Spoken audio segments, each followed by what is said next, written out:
Welcome back to Toys on Tap. This week is an incredible week.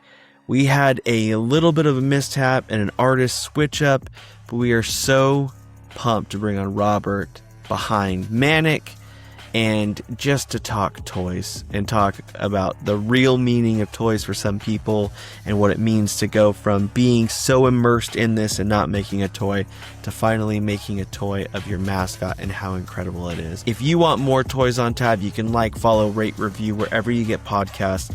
Doing that helps us get to more people, which helps us get more notoriety, and that in turn gives us the ability and demand to do more stuff, which we're always excited to do, and I'm always looking for more to do with the podcast.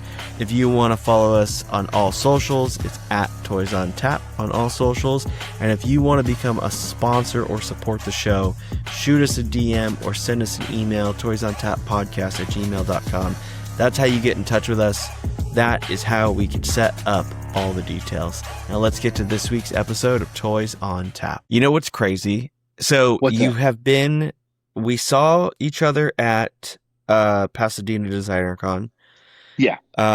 You showed me the new piece that dropped. And you immediately joined the list of oh, I got to get to some people to get you on. Oh. And then once that happened, it was oh, I don't know how I'm going to do it, where it's going to be. And then the person I interviewed this past week decided they didn't want their interview released. And so it was oh, I got a spot now. So I'm pumped that you said yeah, and that it worked out, and that amidst any technical difficulty, we're here rocking it. Yeah, man. Thank you so much. It was just as much of a surprise because, I've been on a couple of podcasts before some odd years ago, and I was interviewed by Cynthia Garrett's and Gallery channel when I did a toy show at her gallery in Tucson. But it's been a while since I've done something like this. So, and I'm a pretty avid listener for Toys on Tap. Every Monday, it's the first thing I listen to in the gym. So, getting invited on is pretty cool, man. And Heck yeah. putting a face to the name and to the voice and things like that at Pasadena Decon, and seeing your booth and seeing what was coming out with Yerman and stuff like that was really cool. Dude, I'm pumped about all those things. But hey, this episode's not about that. It's about you. Yeah. So let's start every episode how we do it. Please introduce yourself. Tell us who you are and what you do. My name is Robert. I am a photographer, first and foremost, an avid toy collector. And because of that, as such, my photography centers majority around toys themselves, primarily collecting in sofubi. And I just released my first toy under the moniker Manic. Dude. And we're going to get there. The exciting part about this is you told me that you like to talk a lot about toys and how you got to this point. Very much so, and man. That's all I'm here for. Yeah. Because you and I both have toys behind us. You get the new setup. You're the first one. I'm in process of redoing this. I still have bootlegs stacked here. Nice. There is a company that is called Mock Frames, and it is the sickest thing. I don't love 3D printed things, but it takes your carded figure and makes it displayable without hiding it behind reflective plastic. Oh, that's so sick. And so that's a Seder Master right there, but that orange thing is holding it in place, and so it's so sick. Hell yeah. So walk me back, because you dropped your first toy, which is so sick, and it's an incredible toy, and we're going to get there, and you're going to tell me all the things about it. But I for sure need to hear how we even got into this love of toys by starting at what toys you had when you were a kid. So, I mean, I was born in 86, so I was a 90s kid for sure. And it's pretty much across the board, what you would expect. Ninja Turtles, Transformers, but then I would get into some of the more obscure stuff like Bucky O'Hare or Biker Mice from Mars. Things of that nature. A lot of, Americana typical type of stuff. And I grew up in a house with two older brothers. Not the greatest relationship, so they kept a lot of things from me. So I got a lot of Yeah. like broken pieces or hand-me-down stuff, or even what little I could get from how few of friends I had in school. Wrestling toys came into the picture not too far after, and then my dad has never, still to this day, been like a Godzilla guy or anything like that, but he always recognized that I was into more obscure things as a kid. So he one day was just kind of like, "Hey, this is on TV.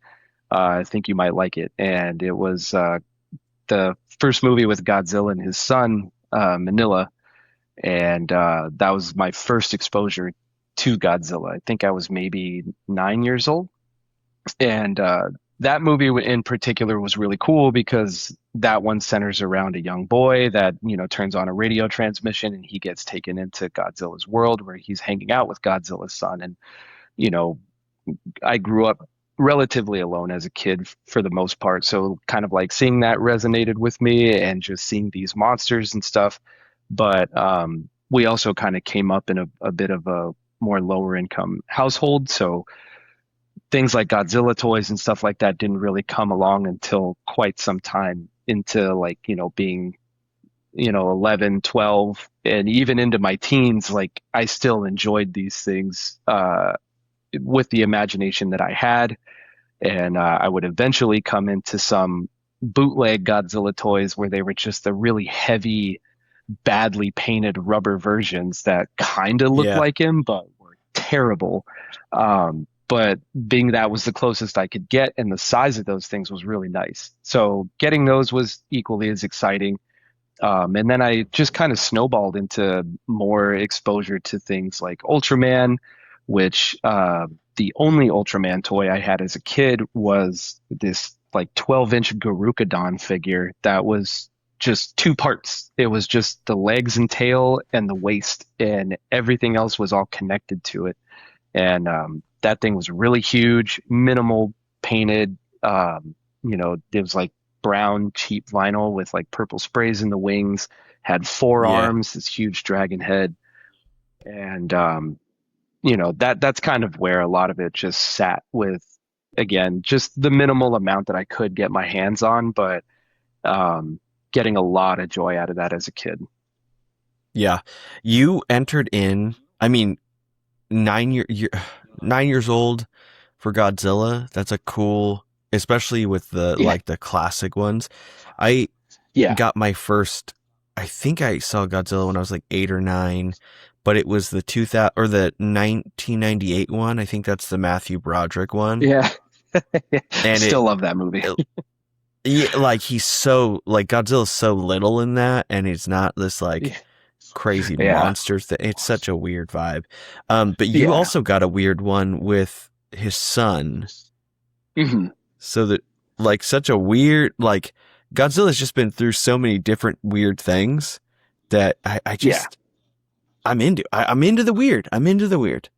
Oh yeah, you and me both, man. And it was a random exposure too because it was on a channel that played out here. I don't know if this is universal, of course, but in Phoenix, where I born and raised, it was on a channel called TNT, and Hmm. TNT and USA were like two big Yeah. staples in my childhood because TNT would have all these obscure monster movies like Godzilla and things like that, and which would come into also seeing like Ultraman. But then the channel USA would have heavily censored versions of a lot of late 80s and 90s horror movies. So I got this like duality fix of like something that was obscure and weird with what I'm just thinking as a kid, or like giant dinosaurs and, these alien guys in spacesuits fighting, in the mountains and stuff like that. And, these insanely cheesy and corny graphics, but at the same time, like the practical effects are so good that you can't help but be mesmerized by how they made that Yeah. happen. So it just sucks you in like immediately. Which is insanity. I remember watching both TNT and USA for that same Nice. reason. Hell yeah, Um, good. and it was like on I still watch you whenever I go like visit my parents during Christmas. I still watch one of them because my favorite Christmas movie is A Christmas Story, and one of them Oh, of plays course. that movie for 24 hours, and it's That's so that's sick. TNT. There we go. Um, Yep. dude. So I mean, with getting that like those toys, are we Mhm. the collector mindset? Are we just slamming those into each other, playing like hard with them, and then eventually like giving them away? Yeah, so I mean, again, like I was a latchkey kid. The neighborhood I grew up in was pretty diversified and unkind. There was a lot of uh, racial segregation. You know, I grew up in a heavily Mexican neighborhood, but I'm only half, so I wasn't really like accepted by the neighborhood kids. So I stayed by myself a Yeah. lot. And so it was definitely because of that, I was left to my own vices and imagination. And so it was definitely a lot of smashing and, not destroying anything. I took care of things as much as I could because it was a little bit of a rarity for me to have my own things with two older brothers. So whatever I could have, I would, kind of, I guess in that collector mindset would keep them in good condition, but I still played with them a lot. Um, the one funny story I have, coincidentally, is with that Garukadon figure. My Mhm. sister had a hamster that would constantly escape from his cage. And one night he was trying to get out while she was asleep. So the first thing she grabbed was my Garukadon figure and she shoved his head into the cage where he was trying to escape. So he actually chewed through the top of my Garukadon's head and escaped through the body. So that was the last time I saw Jeez. that figure. Yeah. Holy But jeez. yeah, but as far as like a collector mindset, it was very much that sense as a kid of being like, you look at the back of the card and it's like you got to collect them all, and so you have this visual catalog um, that is being advertised as like you could get these versions and you could get this version, and I'm only as familiar as I can be with certain characters, and then other characters just never existed until they were toys. So now Mhm. your imagination's kind of cooking up. Oh, I'm going to make up this storyline with these guys if I ever get a hold of it. So the collector aspect of like wanting to get more of them so I could do more with them was present, but in terms of any sort of like displaying or anything like that, I wasn't quite there as a kid. Yeah. It is. I mean, I don't know. The only time I did that was when like the Star Wars figures, the reissue of some of the Star Wars figures, and I was past the point of like wanting to like just throw them around and play with them. So I would like open them out of the package, and then like they would all sit on my shelf, which Yeah. for what? I don't know why I Yeah. did that, but yeah, I don't, it is crazy that I did that. I do want to Yeah. talk through the idea of like it is an unknown to me because I didn't grow up this way, Mhm. but to be in a space where it's like a heavily Hispanic cultural dynamic and Yeah. you are only half, and Mhm. so you're not it's almost like you're not Latino enough, Yeah. and to the white kids, like you're not white enough, Yeah. and Yeah. being in that middle ground, like how did you kind of navigate that, especially not being super close with your siblings? It was kind of tough, and given a lot of social dynamics that I came into learning about, I kind of understood over time what their position was with things like that, because it was kind of like it was either funny to some of the Hmm. people in my neighborhood that I was only half, or they didn't like me because I was only half. So, my only level of acceptance with that was kind of getting mocked or, being the butt of the joke or some kind of thing. So the one way that I did try to navigate it was I actually had contemplated getting into a local gang in my neighborhood because I just felt Yeah. like that was going to make it easier for me. And some tragedy struck with a kid that lived in our neighborhood, and it was very eye-opening for how young I was, and was just kind of like, I don't need to get involved in that. So it just kind of ended up not being really navigated at all, which left me again to, my own vices, hanging out in my own space, creating my own worlds. And the only kind of save grace that I had was there was an older guy in our neighborhood. His name was Gene, and he was actually a collector. So he had a ton of old Star Wars, Voltron, Transformers, things like that. So I never really got to like play with anything if I went over Yeah. there. But, being able to get that exposure, like seeing a fully built Voltron figure and then watching him kind of disassemble each one and making it its own figure was just like mind blowing to me. And he had a lot of like the older die cast Transformers, and just the weight and the heft and how like perfectly crafted those were was so mind blowing to me. And he had a ton of GI Joes, and so I got a good amount of like exposure to things like that. But as far as like, again, playing with it, he was just kind of like, nah, that's not what they're there for. And so a lot of navigating it was really just kind of on my own, in my own space. Yeah. I mean, like most of the kids, we get older, we get rid of toys. Yeah. And I mean, you had that run in with potentially like gang stuff. What was the thing that you kind of gave up toys for?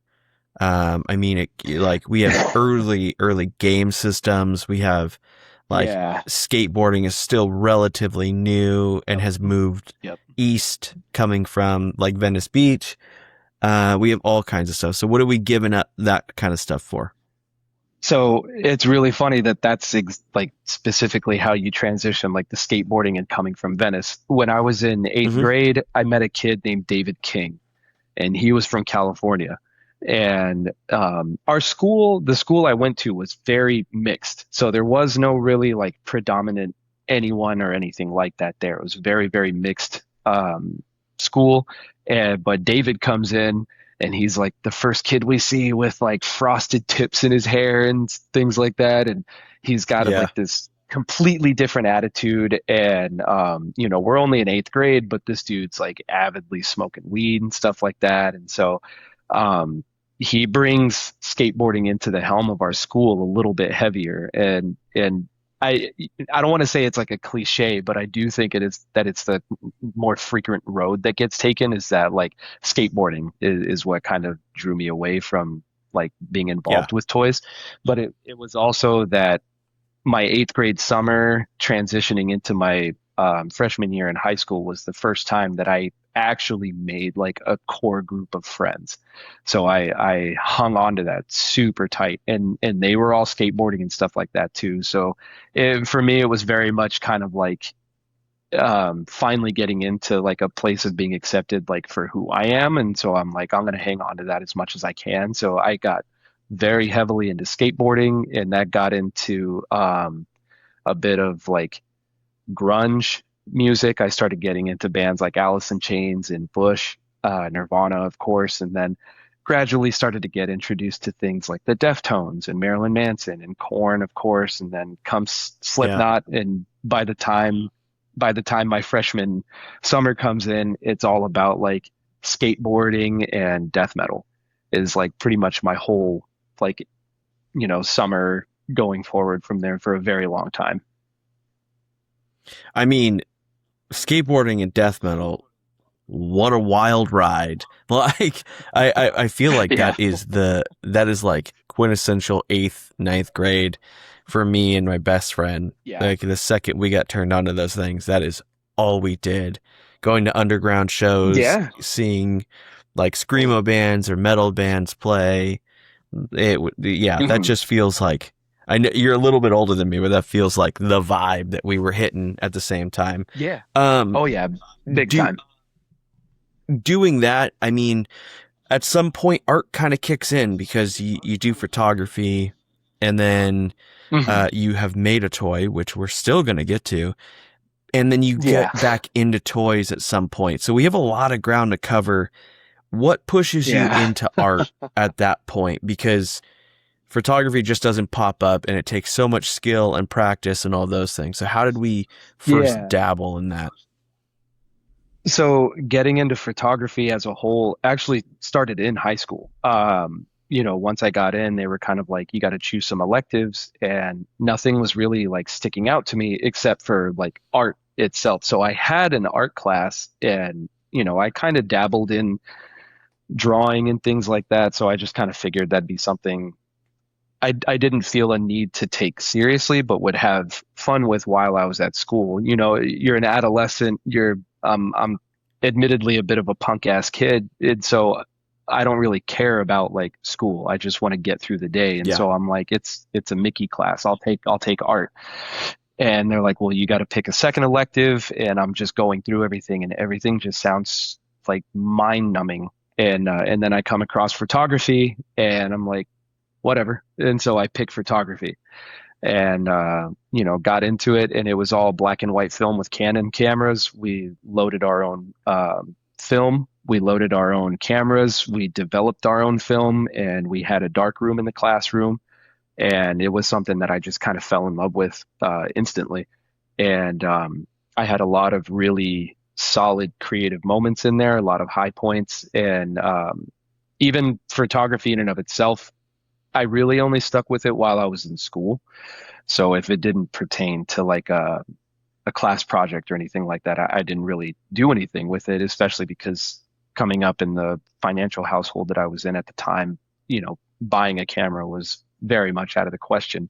So just diving into it as much as I could while I was at school. And my subjects were always like people. I didn't do anything like shooting inanimate objects or anything like that, except maybe like cars or something like that. But Mm-hmm. I did have a bit of a strange like creative aspect to certain things. Like we had an assignment that was to do something like bizarre or like shocking, if I were to even use that word. And the first thing I did was I came home and I wrapped my nephew up in plastic wrap and had him stand in front of this big, creepy looking dead tree posed like Christ on the cross. And that was my I was a sophomore in high school, and that was the assignment that I turned in. And Yeah. my teacher, Mr. Parker, he was a pretty cool dude. He was a little turned off by it, but he was like, this is creative and you're doing something with it. So that's kind of it. Just started to pick up from there. Yeah. I mean, like finding something just to fill your time and then falling in love with it. Yeah. That's the jackpot moment, Yeah. because I mean, you don't always get that. Yeah. And I mean, that realistically, that's what ended up happening with toys. I mean, how did we get back into toys? So we have your kind of like origin story and art and stuff, and Yeah. and you are a collector, which, pause for the cause, is that the same figure over and over again? Yeah. Yeah. This is okay. So we'll go ahead and just give a shout out to my friend Joe. This is called the Cinema Monster. This is Yeah. sculpted by a man named Joe Merrill.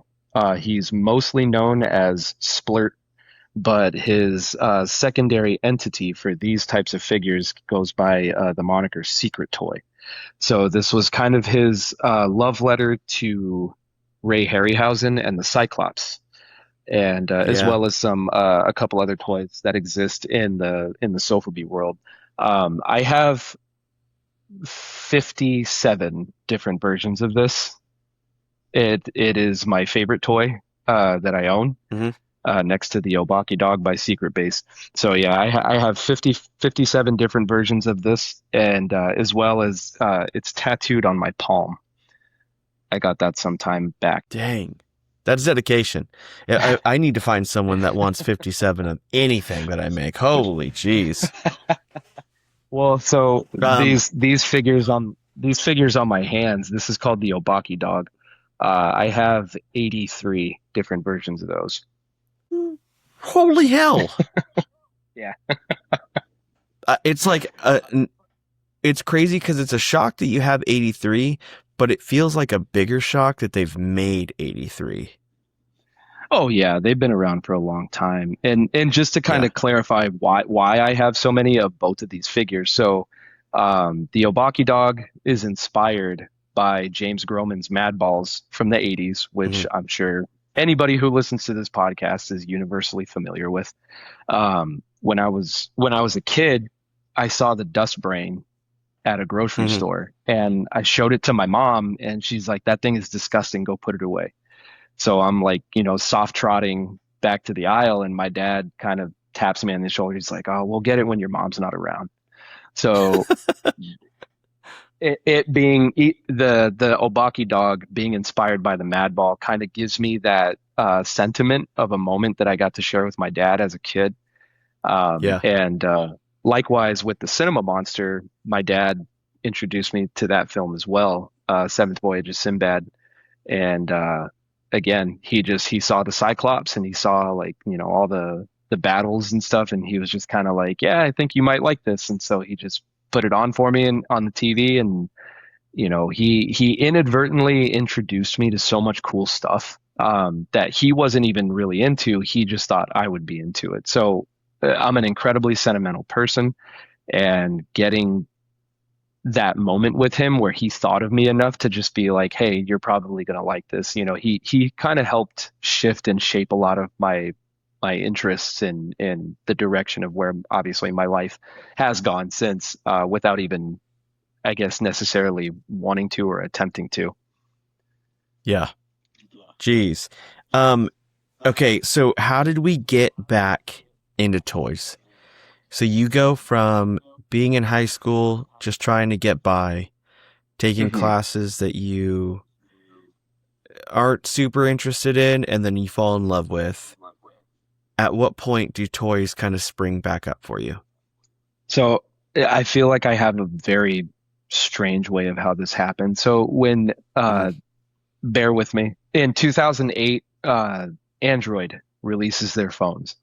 I'm losing my mind over it. And so I get into Android phones and then I find out about rooting and hacking. And so I'm like uh, uploading all these custom UIs and doing all sorts of crazy stuff with Android phones. And one day when I'm perusing the tech blog that I used to frequent, there's an article that says, "Oh, Android Minis vinyl figures by Andrew Bell." And I have no idea what this means.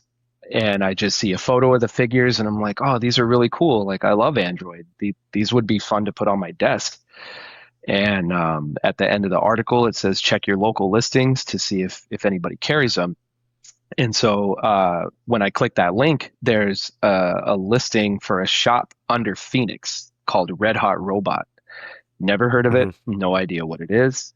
I give the number a call, and a guy named Jason answers the phone, and I say, "Hey, I'm not sure if you know what this means or what this is, but I found your number on this site and it says you have something called Android Minis by Andrew Bell." And he's like, "Yeah, we just got those today."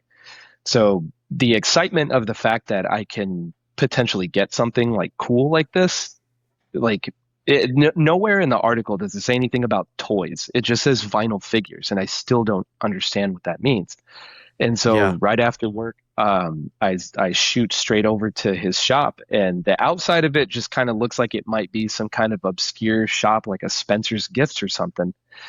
And I walk into his shop, and I'm just completely confused, super drawn back. Like it's such a heavy mixture of like, what is going on? What am I looking at? What is this? And I'm kind of searching around the aisles of what he has, and he's got a ton of like Western vinyl stuff.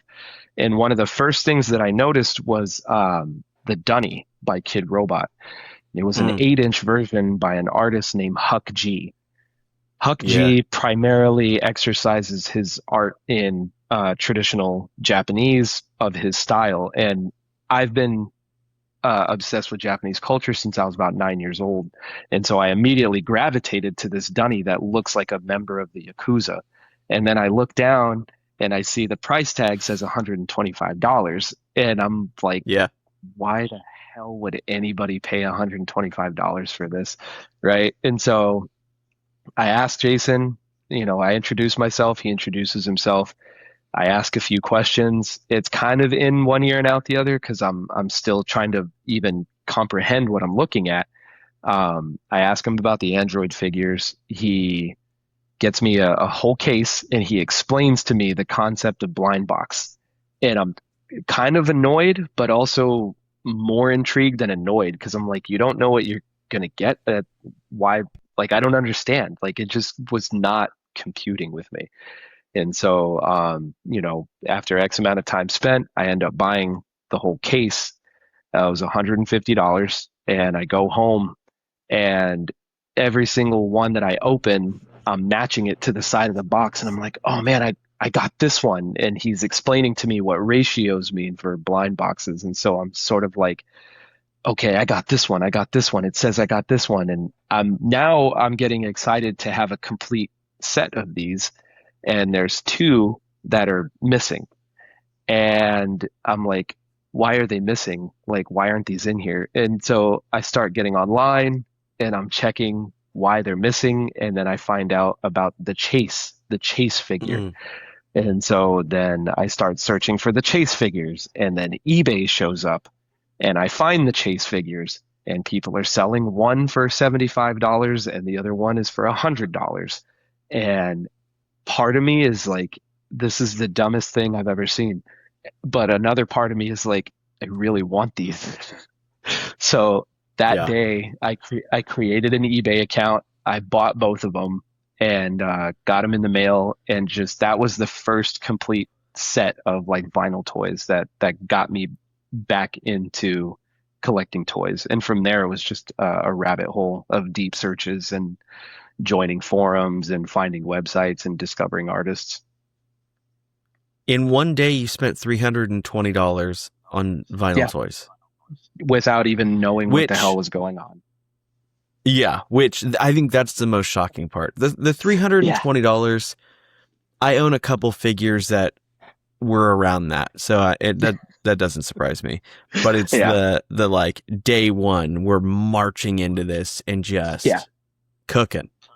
Yep. Dang. Okay, so we do that. We start to get invested.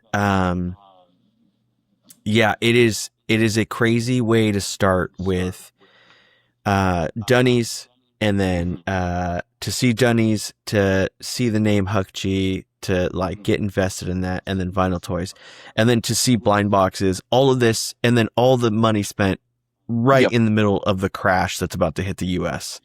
Yeah. Yeah. Yeah. So What a bad time to want an expensive toy. Um, yeah. I think, Oh, sorry. Go yeah, like in thinking about it, ahead. that kicks off something that probably is crazy. And from what it sounds like in your like growing up and going through stuff, it's like you experience Hmm. something, you fall in love with it, it becomes a piece of you. So we Yeah. saw that with photography. There was that mix of metal and skateboarding. It Hmm. just becomes like who you are. And so Yeah. tell me what happens next after getting an entire set of this one vinyl figure. Man, again, it just turns into the rabbit hole. So Andrew Bell is the artist that designed the entire first wave of Android figures. So I start searching his name, and he's a phenomenal artist. I've only met him a couple of times, but he's a super nice guy, and he has a very like kitschy. I don't want to call it like a darker side of art, but he definitely has like what kind of feels a little dreary. Not necessarily evil, but just sort of like a grimace to his Mm-hmm. art for me. And so he was very easy to get invested in as well, just because, I kind of tend to gravitate more towards darker side of things, and because of the horror movie aspect of what I grew up with and things like that. And obviously Huck G, with his Japanese influence, that struck me very, very hard. So I started very heavily searching for those guys' pieces, and anything that struck me, not picking up everything I could, but anything that struck me. I got my hands on. And in retrospect, at the time it was expensive, of course, but at the same time, looking back on how I came into it and how much I'd really invested in my collections at that time. It really wasn't that much for what it could have been. Um, Right. Western vinyl, Western vinyl and toys of that nature, especially through like Kidrobot or Strange Co., were huge at the time. Um, I mean, a lot of times with certain pieces like Jermaine Rogers or Huck G or Tristan Eaton, you'd be paying anywhere from like $200 to $300, and then if you found something by Joe Ledbetter uh, with his toys that he did with Weedy Wheat, oh man, you'd be paying like $600-700 for stuff like that back at that time. Um, so it just really became like a rabbit hole, a lot of searching. I found the Kid Robot forums and I joined the Kid Robot forums. I fed myself a lot of information on there. There's an incredible community on that board, a lot of photos, a lot of information, a lot of deep dives into artists and their toyography, as far as like their track records of what they made and things like that. Yeah. And then I even went into searching very specific things. I don't like the term urban vinyl necessarily. It's always been a strange term for me, but growing up in South Phoenix, there's a lot of like graffiti and things like that, and I dabbled in graffiti for a little bit, but not too seriously. So I saw the term urban vinyl and started searching that, and then I found more like street centric things, and then started to discover older, what I would come to find are called street figures, by Hmm. a lot of artists that were out of like Japan and Korea and Hong Kong and things like that. Finding out about artists like Michael Lau and things of that nature, and then even going so far into my personal interests, which came full circle. I would search Halloween vinyl toys, and just to kind of see if there was Halloween centric things, whether it was colorways or if I would find something that was jack-o'-lantern centric, or not to jump the gun, but if I found anything that was like spooky looking or anything like that. And so I just, it swallowed me very quickly, and it was palpable. I'm not a fine art guy. I'm not into analyzing art and things like that. So knowing Yeah. that an artist like Huck G or Gary Baseman, they make these toys, but then they also paint these really awesome canvases and things like that of their characters that exist as toys. It just, like, the expansion of it. When you look at it from the outside, it seems like such a small world, but when you get involved, it's endless. It's so endless. And I mean, I'm getting chills on my arms, like thinking about how it felt at that time. It was just so new and it was so refreshing. And I didn't know anybody at the time that was into anything like this. And so it felt very personal. Like I discovered this for me. Like this stuff exists for me, even if I Hmm. didn't own it. So it took over really, really fast. I mean, it has a tendency, right? I Yeah, think what is so interesting is how quickly it takes over. When I started the very. podcast, I didn't collect. I just made. Really? Oh, wow. And yeah, and dear God, that went away so fast. And because I didn't want to be a collector. Like I didn't have any interest. I couldn't separate collecting from hoarding until I Mm. started seeing things that I was like, man, I love these pieces, for me, it's Ninja Turtle bootleg. So it's like, I love what I'm seeing, what I'm finding. Yeah, And you've mentioned the so, bootlegs quite a bit. oh yeah, like that whole shelf behind me, that's all that is. And that's only some. Oh Um, yeah. and, and so it's like seeing and talking about that captivating feeling. Hmm. Um, man, like I see it when we go to DesignerCon. You see that people, like, their eyes light up sometimes when they Oh see a yeah, piece and they have to absolutely. buy it. Yep. Yeah. That it is crazy. So you're starting that, it spirals into this rabbit hole that is, you don't crawl out of it, but that's 2008 to like however long. We're in Hmm. 26 and you just released your figure. So tell me how we kind of start mixing photography and toys, and then walk me up to modern. Ooh, okay. I'll try and condense this. So No need to condense. This is all you. Red Hot Robot eventually closed his doors. I have a Mhm. lot of incredible memories with that place, and I went to toy releases. I've camped out in front of Red Hot Robot for toy releases. I've met some of my closest and my best friends who are some of my closest and my best friends to this day because we went camping out in front of Red Hot Robot for these toy releases. Jason and his partner actually ended up moving to Chicago. I believe it was so that Jason could become a teacher, and Red Hot Robot just closed, and we just didn't have anything like that anymore. So the only place I could find toys was places like, what we have out here is called Zia Records. It's like a record shop, Mhm. new and used stuff. And then, Urban Outfitters was carrying Dunnies for a while. And then artists like Frank Kozik and Tara McPherson would kind of move into more, I don't want to say mainstream, but a little more licensed kind of things where they were doing like their versions of Hello Kitty and stuff like that. And Frank Kozik, rest his soul, he started to transition getting Labbits into more and more, public retail spaces. And that's kind of what all I was left with at the time. Um, then a toy blog that I follow to this day, Spanky Stokes, run by John Yeah. Stokes. He released an article saying Lulubell Toy Bodega to open up in Mesa. So by this point, I had really just kind of started to visually archive my collection by just taking very bad photos with my phone. And, I got these figures by Andrew Bell called the Slicks. And it's basically these three weird worm looking guys that have these little dirt bases. And I had them on the table and I was like, man, this looks just terrible. And I'm like, they look like they're coming out of the ground. I could take them outside and put them on the ground.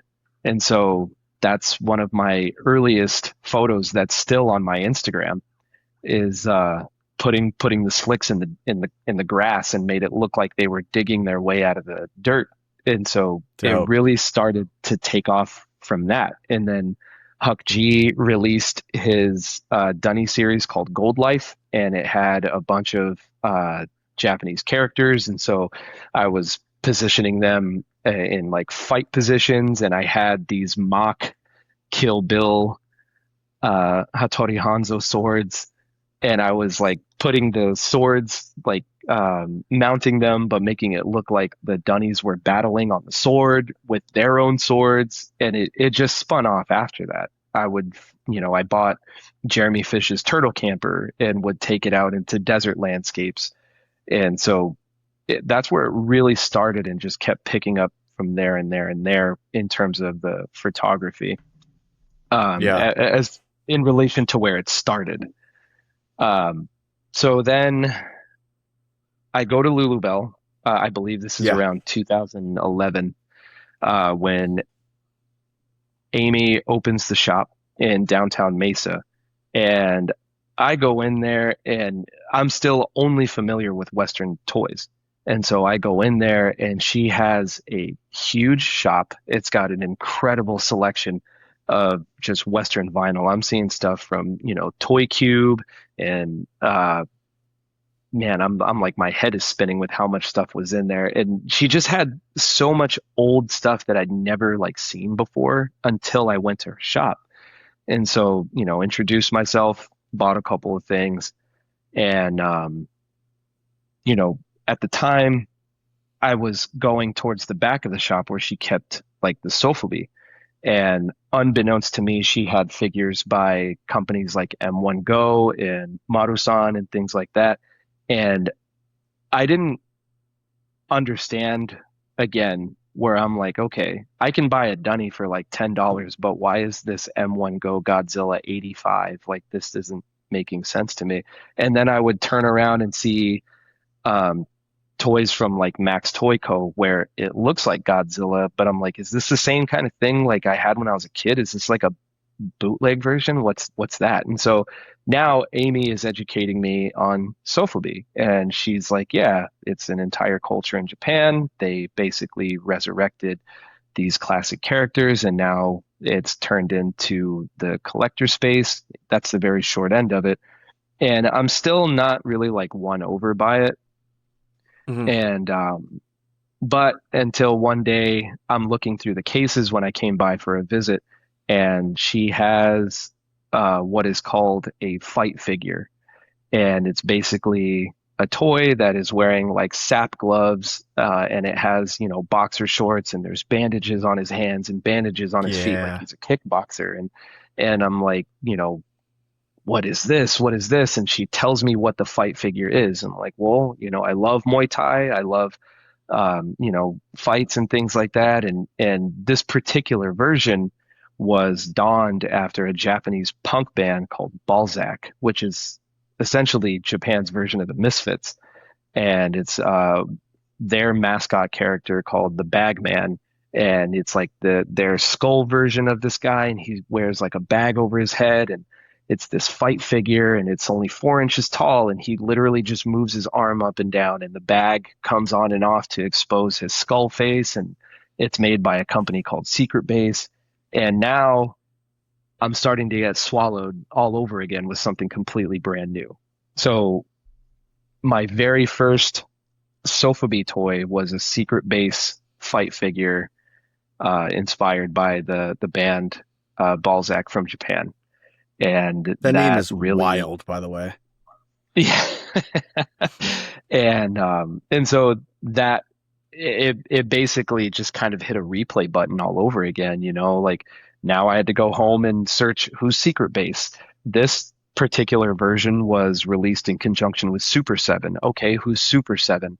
And now I'm like, what is Sofubi? Who is M1 Go? What is Marusan? And just it's just spiraling and snowballing all over again. Yeah. Um, and so with this newfound love for the same thing in regarding toys, I'm frequenting Lulubell almost every day. And Amy basically one day was like, hey, listen, I have a ton of work to do in the back. And she's like, you're pretty much here every day, and you know a lot about a lot of this stuff already. And she's like, would you mind giving me a hand? So we end up going into the warehouse area, and I'm seeing all this crazy stuff in the stock room, and I'm helping her pack and ship orders. And in the midst of, a lot of the movement in back, I stumble across a Jermaine Rogers Darrow Bear. I'd only Hmm. ever seen photos of the Darrow Bear. People were clamoring for this toy at the time. It's an incredible design. It's very simplified, but it's so striking and it's so cool. And it's got such a sinister like grin, like the sharp teeth, and he's got the pointy fingers, and they're red eyes on a bear. And Hmm. I was just completely taken aback. And you know, Amy basically was like, "Oh, that's a pretty common figure, like from my standpoint." She's like, "I've had that thing for years," and I'm like panicking over it. And she goes, "Well, since you helped me out today, why don't you just go ahead and take that one home?" And that sparked probably one of the, not even probably, that sparked the single most important friendship to me with toys. And that Jermaine Hmm. Rogers piece sits on my altar, in my bedroom, and it is the single most important toy that I own. Yeah. I mean, how long were you frequenting her shop, and then did you eventually work there? I mean, or just help out whenever you could? Yeah, so that from that day forward, it was pretty much kind of like unspoken, you're hired kind of thing.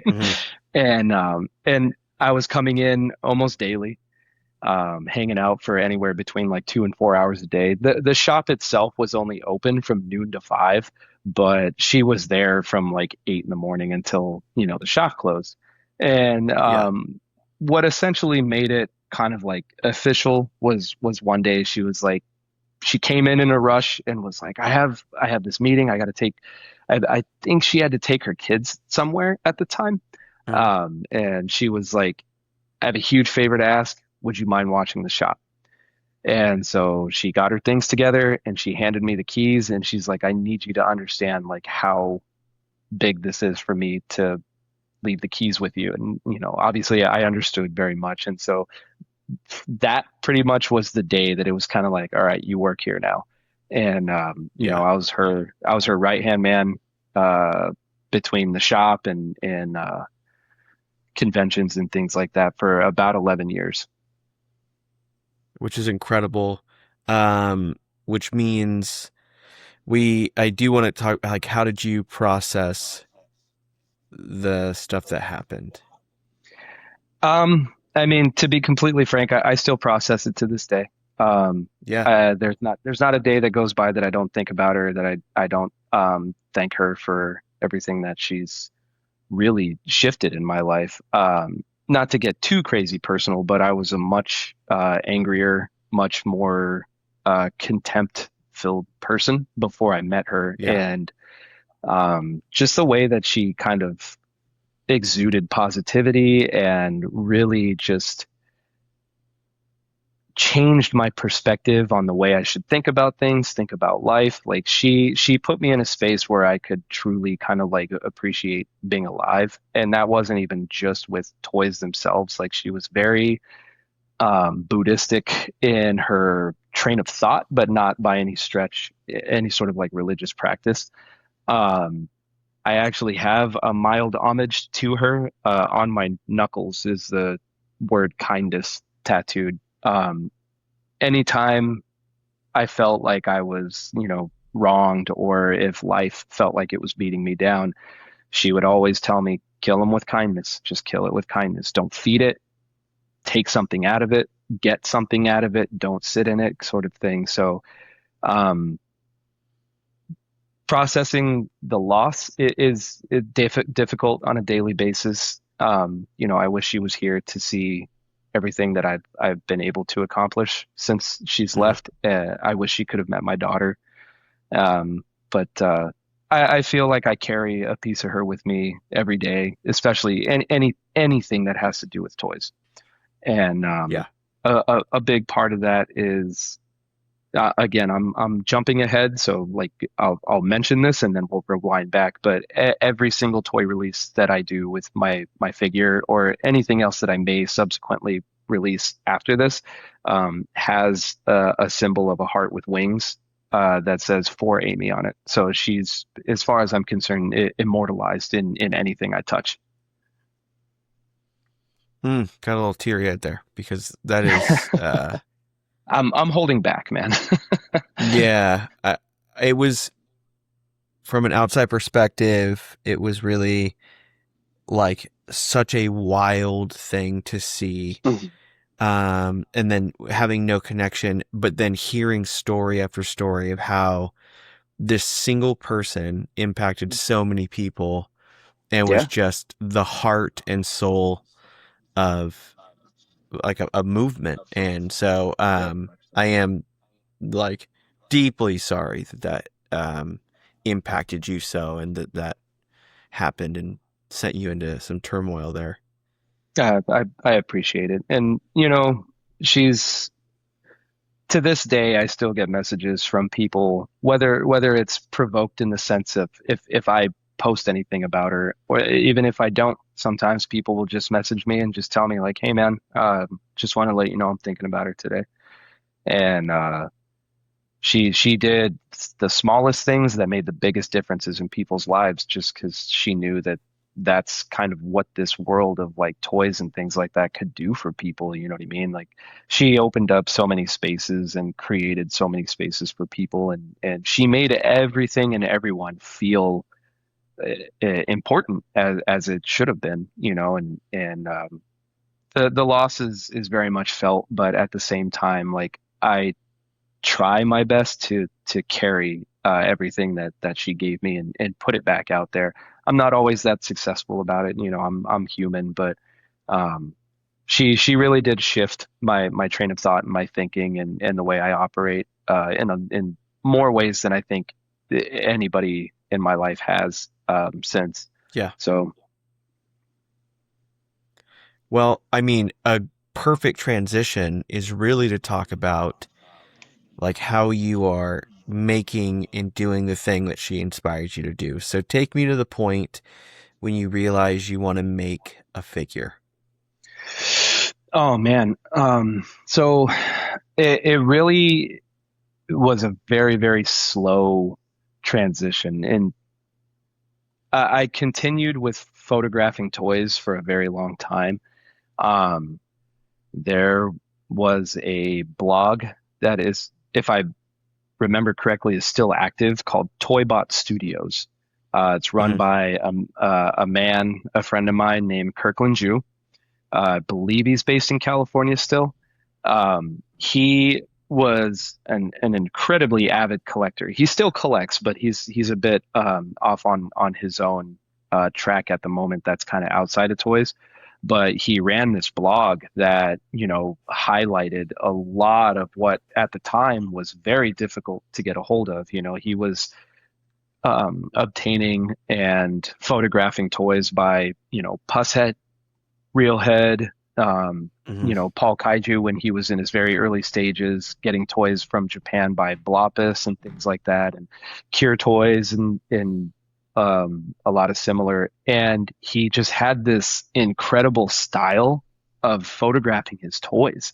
And it was just a pitch black background with very minimal, like cool lighting temperature wise, Hmm. and it was just so visually striking to me because I'm like, all you have to focus on is just the toy. There's nothing behind it or anything. And so that really encapsulated me, which his blog was also a big source of information.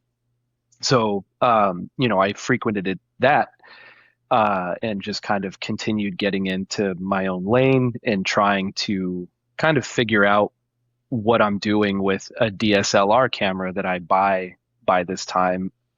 Never got into digital photography, so it was a whole new learning curve.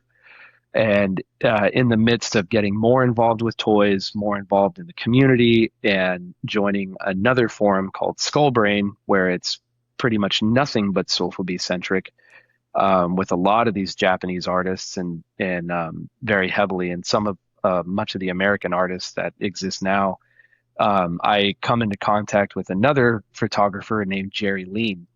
Now, he had a very similar style to Kirkland's photography, only his was a bit more well lit, a little warmer, and he practiced a lot of different angles and stuff. So I'm getting to this point where I'm like, man, like that looks so good. I want to try and do that. So now I start spending all this time trying to emulate what Kirkland and Jerry are doing, and I can't figure it out. I don't know what I'm doing. And over time, it just kind of snowballs and spirals into developing my own style. And then I have something that, again, looks similar to Kirkland, that looks similar to Jerry's, but when you see what I do, in my opinion, it does stand out a little bit more. Like I figure out my own lighting, my own editing process, the way I stylize everything. And so that just kind of started to pick up steam. I'm having a small amount of artists hit me up personally and asking if I can photograph their toys for them because they either want it for their archives or they want it for promotional purposes. And then it starts to morph into more of getting certain toys and taking them out into landscapes. So now I'm utilizing my surroundings throughout Arizona, whether it's Phoenix or Tempe or up north in Payson, where it's more nature-esque, or if it's in Flagstaff, where there's a lot of bodies of water and things like that. And so Yeah. that just continues to pick up more and more and more and more. And this is also tying in with Lulubell. So I'm photographing the product and the toys that we sell at Lulubell, and then I'm photographing the events that we're doing. We're doing Designer Con and San Diego Comic Con, New York Comic Con, and things like that. And I'm photographing those events, not only doing coverage loosely using the term coverage with Lulubell's booth, but then I'm also going out to check and see like what Paul Kaiju is doing, and then I'm going over to see what Toy Art Gallery is doing, and it just kind of took off in this way that I never really like intended to. Again, it was just that unintended consequence of being so obsessed with um, wanting people to see the things that I was seeing. It's like Yeah. I got so much joy out of this, and I still do, that I'm like, man, I feel so compelled to start sharing this with people. And then it kind of morphed into this morbid way of me being a quote unquote artist with my photography, and being so like recognized stylistically with what I'm doing. And the involvement with Lulubell, doing the production side of it, like I've been to Japan 3 times. I've worked in a factory for 2 weeks, poured and pulled toys. I've done silicone molds. I've done the wax molds.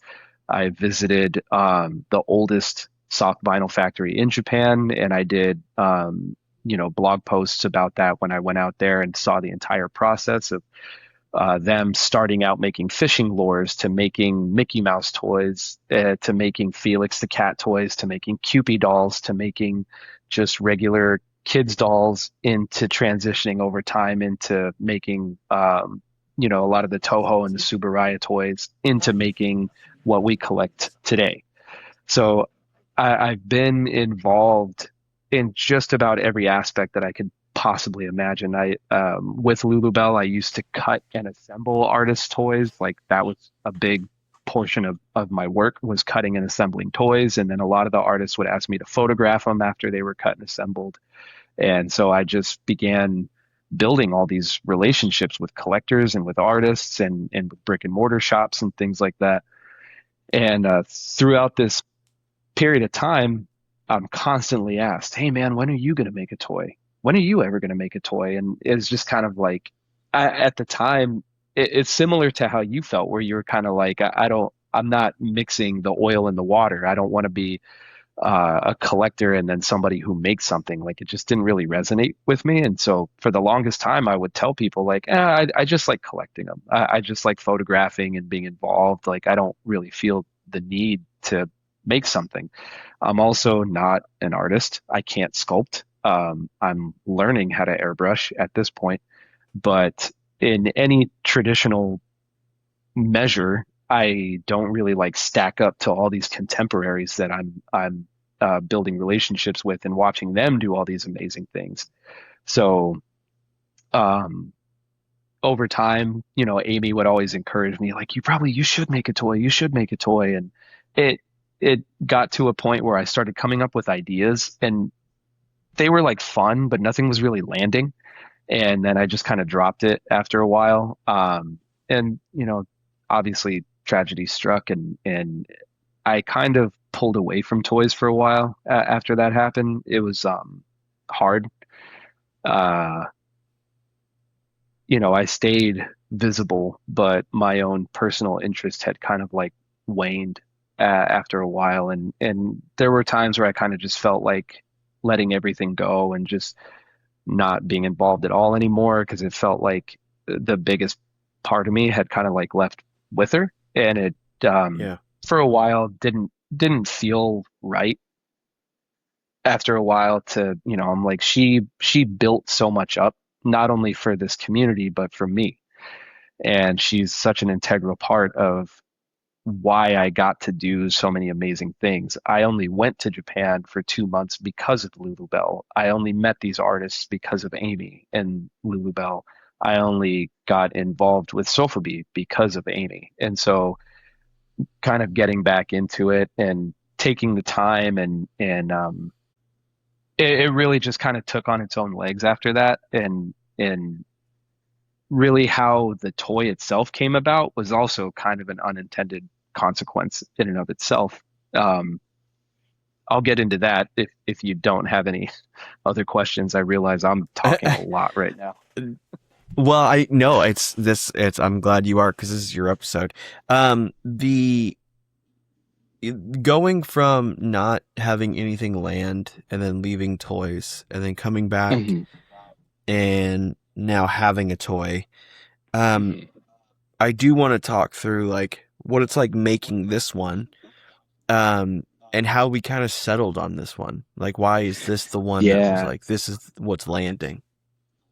So what originally came about was I got so invested and so involved and so in tune with my photography that Hmm. I basically was like, okay, I should come up with like a quote unquote brand for it, right? And so um, again, it's kind of weird to dive into because it's a little personal. But when I was 17, I was misdiagnosed as manic depressive, and Oh, think thinking about that, yeah, you ask anybody that talks to me for 5 minutes, they're not surprised by that at all.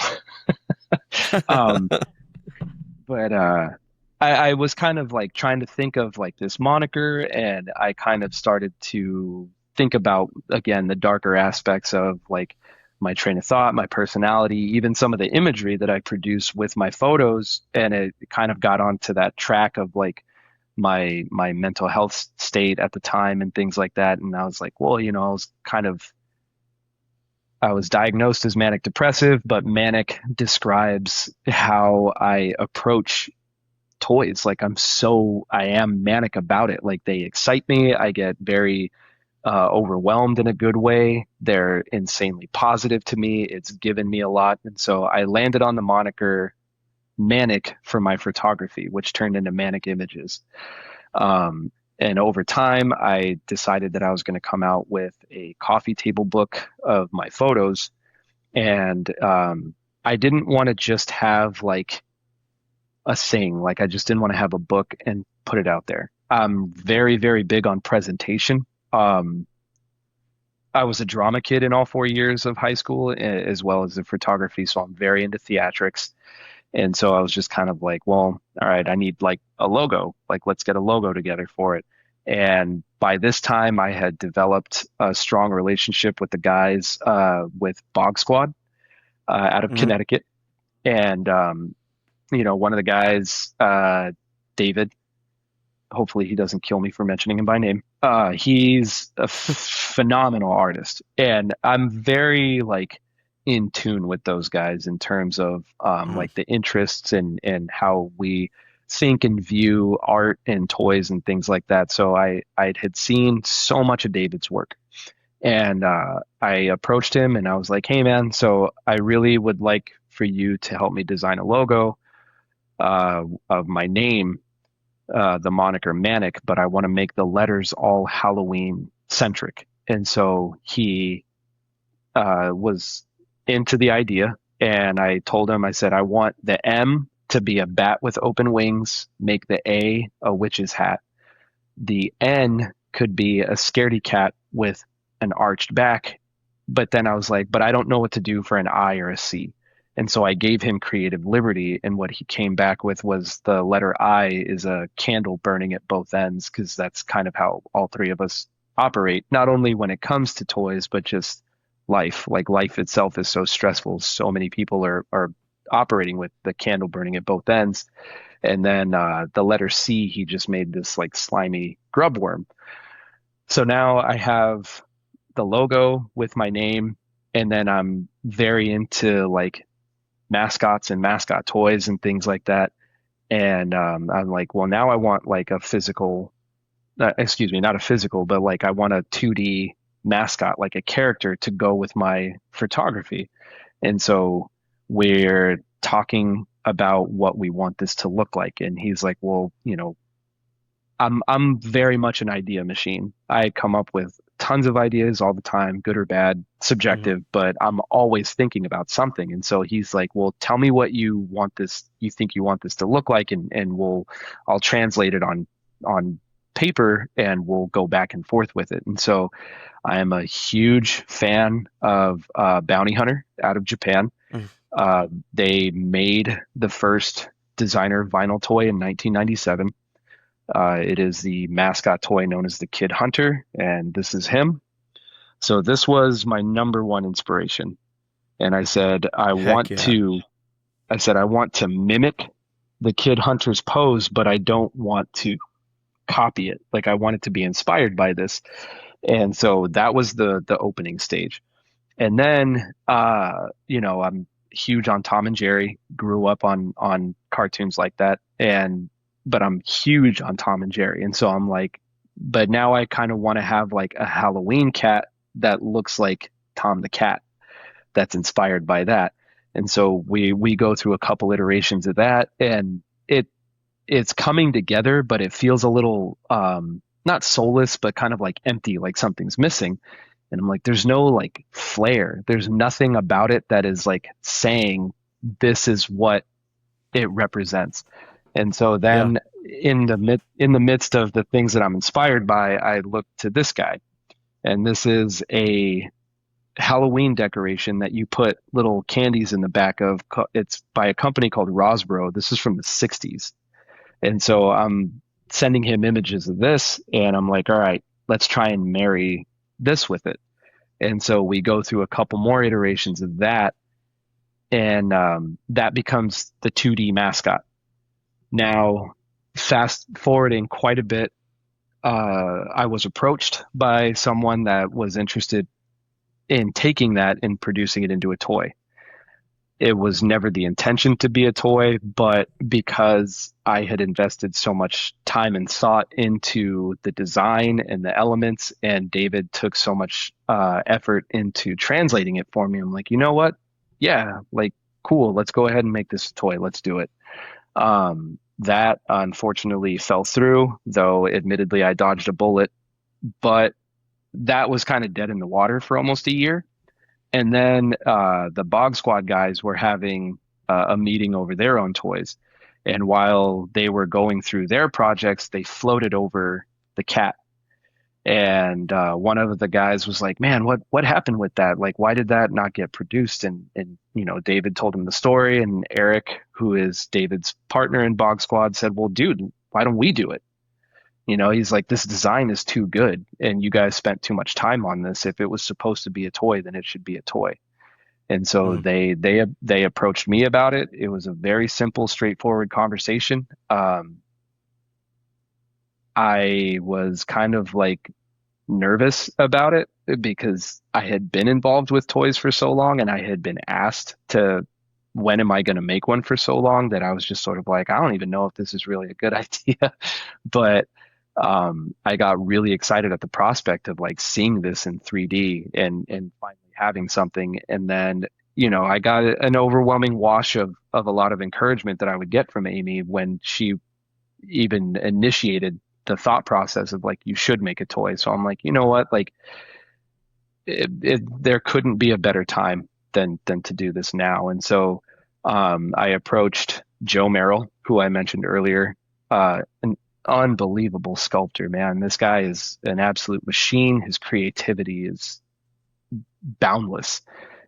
So we hit him with the turnarounds, and he's very into it, and he sculpted it for us, and we had it produced in China, and the end result I could not be happier with, and that's as abbreviated a version as I can make it, even though that's longish. Yeah.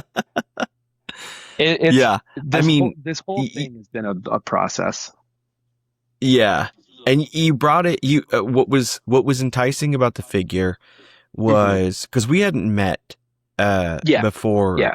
DesignerCon. And so what Hmm. was enticing about it is not only did you come and show me, but your excitement behind the figure. Thank you, Um, man.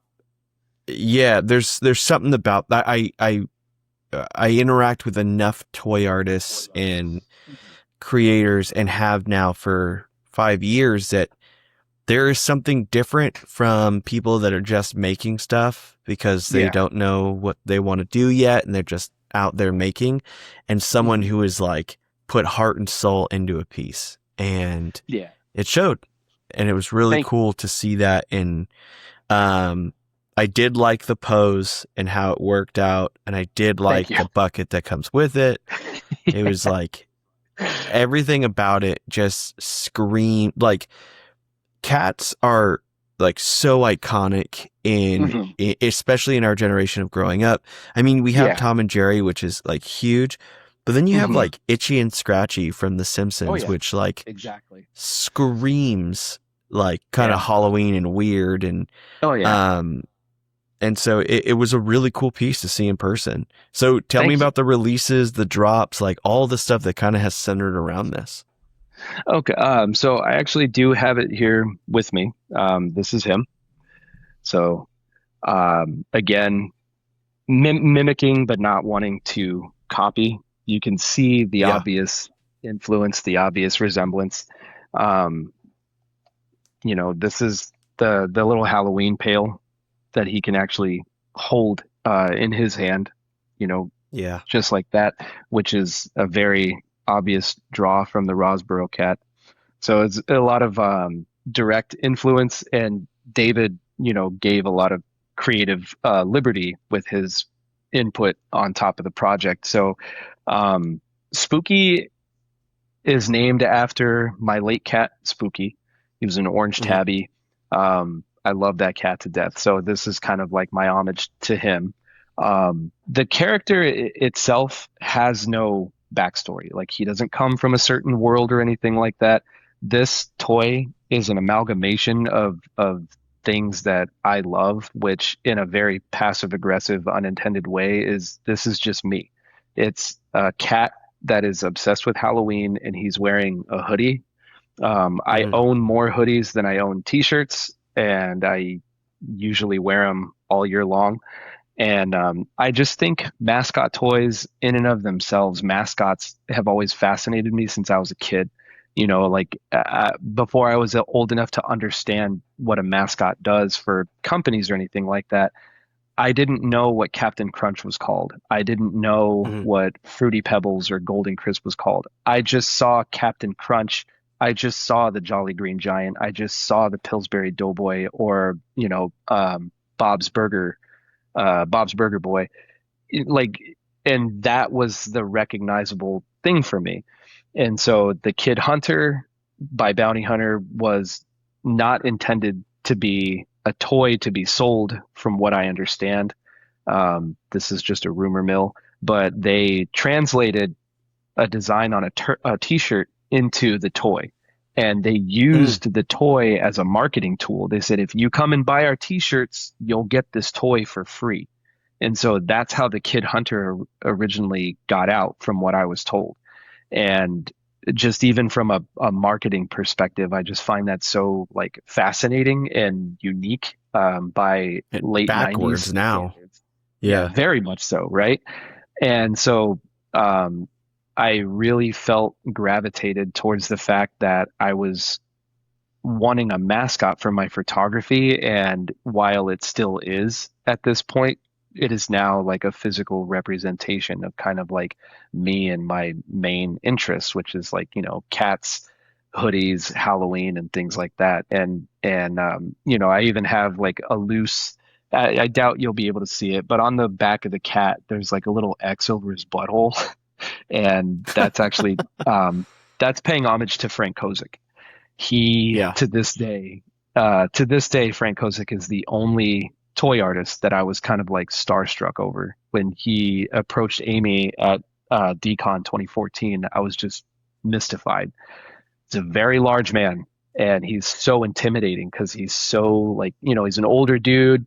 He's kind of like grimaced, but that's just his natural face, and he's very punk with his attitude. But he was like the nicest guy ever. So Yeah.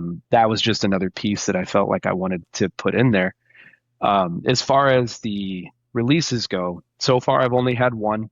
That was this past Pasadena Decon. It was a mixed parts version that comprised of various interchangeable colors of orange, green, and purple.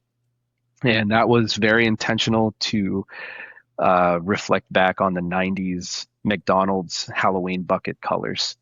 Um, those commercials, I mean, all commercials in the 90s and the 80s were killer, but those old Halloween McDonald's commercials, whether it was the pails or the chicken nuggets in their costumes and stuff like that. Like that was just some of my Yeah. favorite stuff to see on TV as a kid. And I never got the buckets when I was a kid. So, now that I have my own toy, I get to put it out there in such a way where I'm like, okay, this is my chance to own a 90s McDonald's Halloween bucket in my own way. So that's the only version that we've released so far.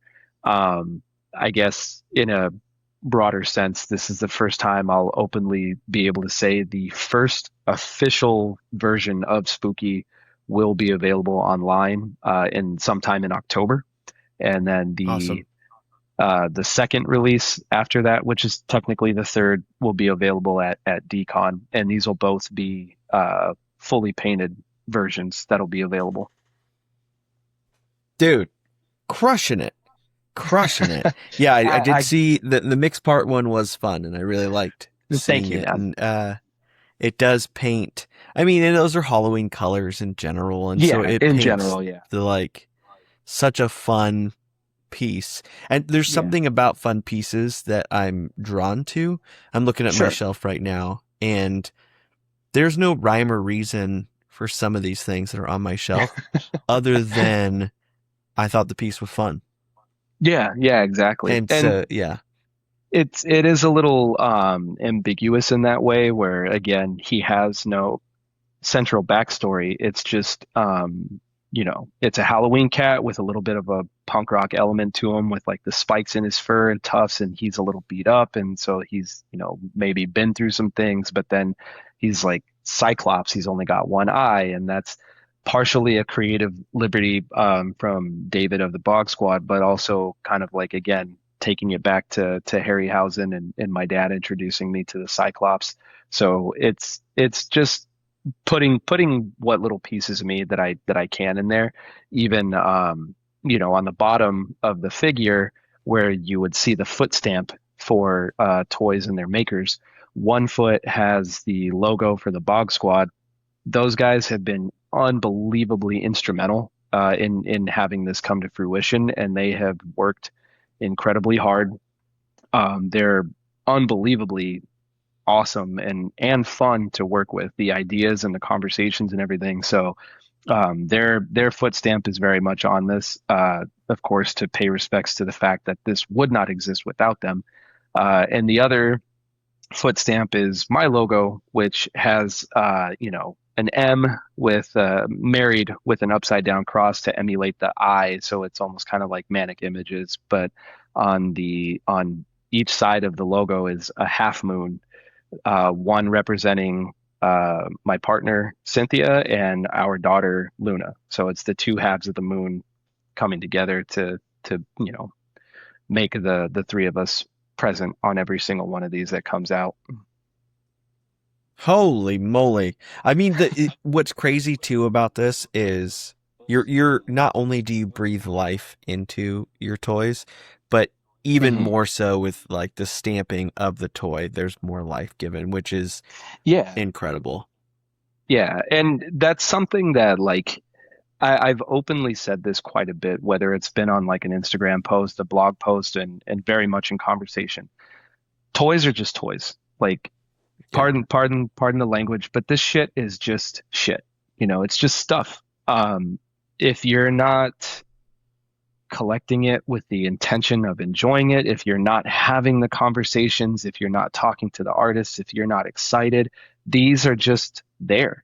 So while this physically exists because I'm holding it, this means nothing if either I'm not excited about it or somebody else isn't excited to talk about this.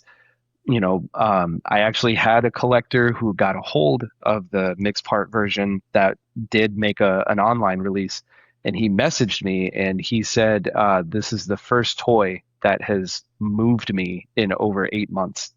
And looking at his collection, he's got some amazing pieces in his collection. So to hear that on a first release of like something so jovial in its appearance and kind of like off kilter, I can't even describe that feeling. So now like that type of life getting breathed into a toy, like these conventions, these bonds that we excuse me, forge, these connections that we make, these friendships that we build, collaborations, that's the stuff that puts life into these, for a lack of a better way of putting it, lifeless objects.